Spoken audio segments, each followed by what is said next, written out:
ধরুন আপনার পৈতৃক সম্পত্তি অন্য কেউ দখল করে খাচ্ছে, এখন আপনি সেই জমিটা বুঝে পাবেন কিভাবে? যদি আপনাদের কাছে সিএস রেকর্ড থেকে থাকে, সেই ক্ষেত্রে আপনি সেই জমিটা খুঁজে পেতে পারেন এবং আইনের মাধ্যমে, মামলার মাধ্যমে, একজন উকিলের মাধ্যমে আপনি সেই জমিটা আপনি খুব দ্রুত পেয়ে যাবেন। কারণ আগে তো অনেক বছর লেগে যেত, 5-7 বছর 10 বছর লেগে যেত। এখন সরকারের যে নতুন আইন করছে, সেই আইন অনুযায়ী 2 থেকে 3 বছরের মধ্যেই তখন আপনি আপনার জমিটা বুঝে পাবেন।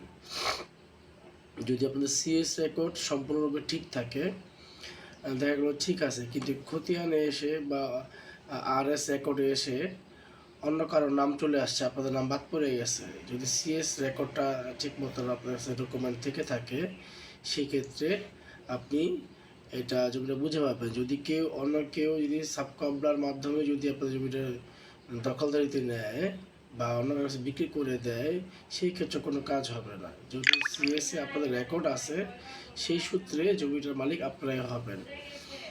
ধন্যবাদ, আশা করি বুঝতে পারছেন।